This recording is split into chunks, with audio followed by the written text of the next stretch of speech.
अथ 9मो अध्याय। कुमारजी आज्ञा गर्नुहुन्छ, हे अगस्त्य मुनि। त्यहाँ पछि इन्द्रादि समस्त देवताहरू महादेवले सतीदेवीलाई त्यसरी पीठमा बोकेर पृथ्वी भ्रमण गरेर हिँडेको देखि वैकुण्ठ गएर विष्णु भगवानसित बिन्ती गरे, हे परमेश्वर, महादेवले शोक गरेको देखेर दुखी नहुने यो समस्त ब्रह्माण्डमा एउटा जीव पनि पाइने छैनन्। हजुरले यो ब्रह्माण्डको रचना गर्ने र शिवजीले रक्षा गर्ने हो। हजुर दुईले नगरे विश्वको सुरक्षा अरू कसले गर्ला? यस बखत शिवजी दक्षको यज्ञबाट सती देवीलाई पीठमा बोकेर पृथ्वी भ्रमण गरिरहेका छन्। जबसम्म सती देवीको मृतदेह रहला तबसम्म शिवजी भ्रमण गरि नै रहनेछन्। अब हजुरको मायाले माखा वा झिङ्गा सृष्टि गरी औँसा वा किरा पारी सती देवीको अङ्ग गलाएर पतन गराइदिनुहोस्। सकल देवताको यस्तो बिन्ती सुनि विष्णु आज्ञा हुन्छ, हे देवता हो, तिमीहरूको कल्याणका लागि म आफ्नो मायाले झिङ्गा उत्पन्न गरी औँसा पारी सतीको देह गलाई पतन गराउँला, यसमा शङ्का नगरे। अब तिमीहरू अमरावती जाओ। भगवान विष्णुको त्यस्तो आश्वासन पाएपछि देवताहरू हवस भनी विष्णुलाई दण्डवत प्रणाम गरी आफ्ना लोकमा फर्के। अनि विष्णु भगवानले आफ्नो मायाद्वारा झिङ्गा उत्पन्न गरी औँसा पारिदिए। अनि सतीदेवीको शरीर टुक्रा टुक्रा भएर पतन भयो। जहाँ जहाँ अङ्ग पतन भयो त्यहाँ त्यहाँ एक एक पीठ उत्पन्न भयो। त्यहीँ त्यहीँ ब्रह्माजीले एक एक स्वयम्भू लिङ्ग उत्पन्न गराए। सबभन्दा पहिले नेपालमा गुह्य पतन भयो। नेपाल पीठ गुह्येश्वरी देवी, चन्द्रघण्टा योगिनी, सिद्धेश्वर महादेव उत्पन्न भए, शिवशक्ति स्वरूपले रहे। त्यस पुण्य भूमिमा इन्द्रादि देवता आई तपस्या गरे। ईश्वरी प्रसन्न भई सत्य, त्रेता, द्वापर र कली यी चारै युगमा देवताकै नामले प्रख्यात भए भनी वरदान दिइन्। फेरि वाराणसीमा पुग्दा शिर पतन भयो। वाराणसी पीठ विशालाक्षी देवी, सङ्कटा योगिनी, विश्वेश्वर महादेव उत्पन्न भए, शिवशक्ति स्वरूपले रहे। त्यस मोक्ष भूमिमा गन्धर्वहरू आई नाचगानद्वारा तपस्या गरे। ईश्वरी प्रसन्न भई वाक्य सिद्धि हुने वरदान दिइन्। फेरि कामरूपमा पुग्दा छाती पतन भयो। कामरूप पीठ कामाक्षा देवी, कीर्ति योगिनी, चक्रधरेश्वर महादेव उत्पन्न भए, शिवशक्ति स्वरूपले रहे। त्यस पुण्य भूमिमा यक्षगण आएर तपस्या गरे। ईश्वरी प्रसन्न भएर स्वर्ग मर्त्य पातालमा सदा यक्षगणका नामले विख्यात हुनेछौ भनी वरदान दिइन्। फेरि पौरबन्धमा गएर दाहिने कान पतन भयो। पौरबन्ध पीठ अम्बिका देवी, चन्द्रवेगा योगिनी, धनेश्वर महादेव उत्पन्न भए, शिवशक्ति स्वरूपले रहे। त्यस पुण्य भूमिमा दैत्यगण आई तपस्या गरे। ईश्वरी प्रसन्न भई देवगणलाई जित्न सके भनी वरदान दिइन्।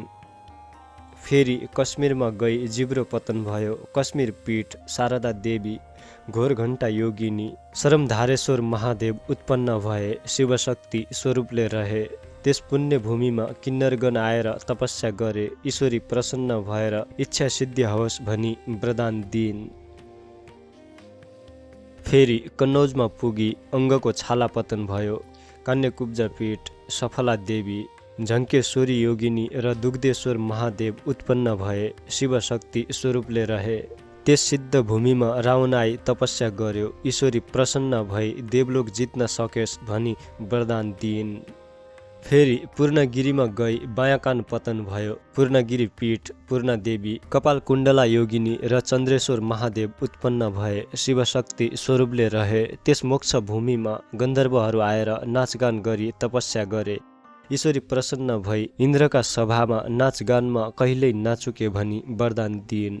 फेरि अस्तातकमा पुग्दा दाहिने हात पतन भयो। अस्तातक पीठ कर्तेश्वरी देवी, एकाक्षी योगिनी, निन्द्रापतेश्वर महादेव उत्पन्न भए, शिवशक्ति स्वरूपले रहे।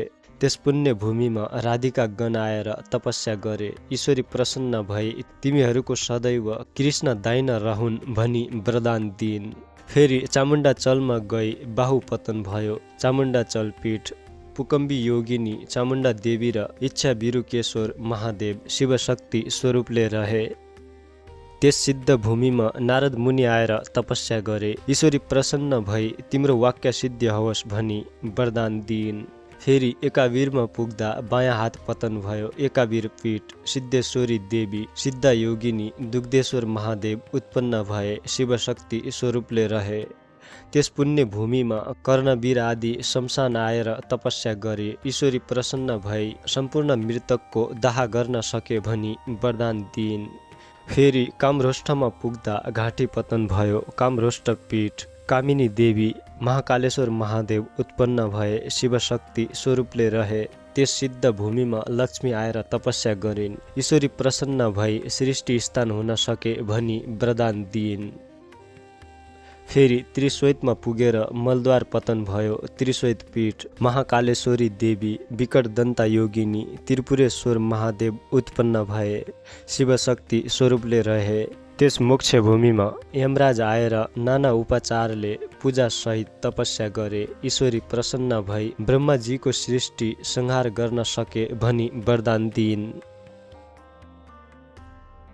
फेरि कैलाश पर्वतमा पुगेपछि दाहिने पाउ पतन भयो। कैलाश पीठ पार्वती देवी अम्बिका योगिनी विशम्भरेश्वर महादेव उत्पन्न भए, शिवशक्ति स्वरूपले रहे।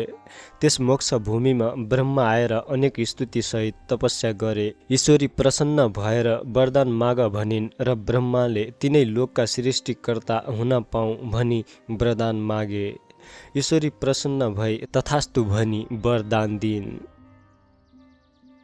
फेरि भृगु क्षेत्रमा पुगी उपल्लो दाँत पतन भयो। भृगु पीठ शरदा देवी ब्रह्मदाह योगिनी सत्येश्वर महादेव उत्पन्न भए, शिवशक्ति स्वरूपले रहे। त्यस सिद्ध भूमिमा धर्मदत्त राजा आएर योग मार्गले तपस्या गरे। ईश्वरी प्रसन्न भई तिमीलाई कसैले जित्न नसकुन् भनी वरदान दिइन्। फेरि चन्द्रपुरमा गएर दक्षिण नेत्र पतन भयो। चन्द्रपुर पीठ चन्द्रा देवी सिद्ध योगिनी प्रकाशेश्वर महादेव उत्पन्न भए, शिवशक्ति स्वरूपले रहे। त्यस पुण्य भूमिमा 10 दिक्पाल आएर तपस्या गरे। ईश्वरी प्रसन्न भई तिमीहरू आफ्ना दिक स्थितिमा रहन सके भनी वरदान दिइन्। फेरि केदारमा गएर देब्रे हात पतन भयो। केदार पीठ केदारेश्वरी देवी चामुण्डा योगिनी कोटेश्वर महादेव उत्पन्न भए, शिवशक्ति स्वरूपले रहे। त्यस सिद्ध भूमिमा 11 रुद्र आएर तपस्या गरे। ईश्वरी प्रसन्न भई वरदान ल्याओ भनिन् र 11 रुद्रले हामीहरूको तेज समान रहोस् भनी मागे। ईश्वरीले तथास्तु भनिन्। फेरि श्रीपीठमा पुग्दा तालु पतन भयो। श्रीपीठ कमला देवी भद्रा योगिनी कमलेश्वर महादेव उत्पन्न भए, शिवशक्ति स्वरूपले रहे। त्यस सिद्ध भूमिमा अष्टवसु आएर षोडशोपचारले पूजा र तपस्या गरे। ईश्वरी प्रसन्न भई वरदान ल्याओ भनिन्। अष्टवसुले हामीहरूको वाक्य सिद्धि होस् भनी मागे। ईश्वरीले तथास्तु भनिन्। फेरि एकावीरमा गएर नाभि पतन भयो। एकावीर पीठ एकवीरा देवी गोरक्षा योगिनी हाटकेश्वर महादेव उत्पन्न भए, शिवशक्ति स्वरूपले रहे। त्यस पुण्य भूमिमा नागहरू आएर नाना रत्न मणि माणिक्य चढाई पूजा र तपस्या गरे। ईश्वरी प्रसन्न भई वरदान ल्याओ भनिन्। नागहरूले सप्त पातालको अधिपतित्व प्राप्त होस् भनी मागे। ईश्वरीले तथास्तु भनिन्।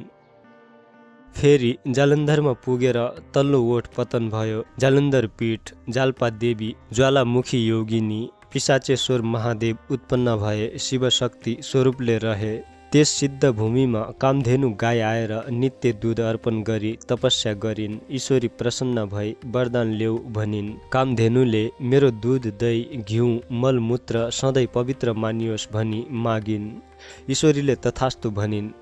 फेरि कुशलान्तमा पुगेर कपालका केश पतन भए। कुशलान्तक पीठ भूतघण्टा योगिनी क्षीरेश्वर महादेव उत्पन्न भए, शिवशक्ति स्वरूपले रहे। त्यस मोक्ष भूमिमा अश्विनी आदि 27 नक्षत्र आएर भक्ति साथ तपस्या गरे। ईश्वरी प्रसन्न भएर वरदान ल्याओ भनिन्। नक्षत्रहरूले ज्योतिष शास्त्र हाम्रो अधीनमा रहोस् भनी मागे। ईश्वरीले तथास्तु भनिन्। फेरि मल्लवीमा पुगेर बायाँ पैताला पतन भयो। मल्लवी पीठ महाकाली देवी कराला योगिनी भूपालेश्वर महादेव उत्पन्न भए, शिवशक्ति स्वरूपले रहे। त्यहाँ 12 आदित्य आएर तपस्या गरे। ईश्वरी प्रसन्न भई वरदान माग भनिन्। 12 आदित्यले हामी 12 महिनाका अधिपति रहौं भनी मागे। ईश्वरीले तथास्तु भनी वरदान दिइन्। फेरि देवकोटमा पुगेर बायाँ घुँडा पतन भयो। देवकोट पीठ भद्राक्षी देवी, ललिता योगिनी र मातेश्वर महादेव उत्पन्न भए, शिवशक्ति स्वरूपले रहे। त्यस पुण्य भूमिमा मेष आदि 12 राशि आएर तपस्या गरे। ईश्वरी प्रसन्न भई वरदान माग भनिन्। राशिहरूले मनुष्यहरू हाम्रा अधीनमा रहन् भनी मागे। ईश्वरीले तथास्तु भनी वरदान दिइन्। फेरि गोकर्णमा पुगेर बायाँ कान पतन भयो। गोकर्ण पीठ भैरवी देवी, एकजङ्गा योगिनी, योगेश्वर महादेव उत्पन्न भए, शिवशक्ति स्वरूपले रहे। त्यस सिद्ध भूमिमा विषकुम्भ आदि योगहरूले ठुला कष्ट सहेर तपस्या गरे। ईश्वरी प्रसन्न भएर वरदान ल्याऊ भनिन्। ती योगहरूले ज्योतिषशास्त्र हाम्रा अधीनमा रहन् भनी मागे। ईश्वरीले तथास्तु भनिन्। फेरि अट्टहासमा पुगेर तल्ला दाँतहरू पतन भए। अट्टहास पीठ भ्रामरी देवी, शङ्खधरा योगिनी, सद्भुतेश्वर महादेव उत्पन्न भए, शिवशक्ति स्वरूपले रहे। त्यस सिद्ध भूमिमा बागमती आदि नदीहरू आएर जल चढाई भक्तिपूर्वक तपस्या गरे। ईश्वरी प्रसन्न भई वरदान माग भनिन् र बागमती आदि नदीहरूले हामीमा भुक्ति मुक्ति दिने अधिकार होस् भनी मागे। ईश्वरीले तथास्तु भनिन्। फेरि मातुलेश्वरमा पुगेर दाहिने स्तन पतन भयो। मातुलेश्वर पीठ योगेश्वरी देवी, पिङ्गला योगिनी, बुधराधेश्वर महादेव उत्पन्न भए, शिवशक्ति स्वरूपले रहे। त्यस पुण्य भूमिमा आई कश्यप आदि ऋषिहरूले तपस्या गरे। ईश्वरी प्रसन्न भई वरदान ल्याऊ भनिन्। ती ऋषिहरूले चारै वेद हाम्रा अधीनमा रहन् भनी मागे। ईश्वरीले तथास्तु भनिन्। फेरि विश्वमा पुगी बायाँ स्तन पतन भयो। विश्वपीठ भुवनेश्वरी देवी, भुवन योगिनी, कृष्ण वर्णेश्वर महादेव उत्पन्न भए, शिवशक्ति स्वरूपले रहे। त्यस सिद्ध भूमिमा श्री कृष्ण आएर तपस्या गरे। ईश्वरी प्रसन्न भएर वरदान माग भनिन्। श्री कृष्णले तिनै लोकका स्त्रीहरू मलाई देखेर मोहित हुन् भनी मागे। ईश्वरीले तथास्तु भनी वरदान दिइन्। इति श्री स्कंद पुराणे केदारखण्डे माघ महात्म्ये कुमार अगस्त्य संवादे श्री स्वस्तानी परमेश्वर्या व्रत कथा सतीदेवी अंगपतनम नाम 9मो अध्याय।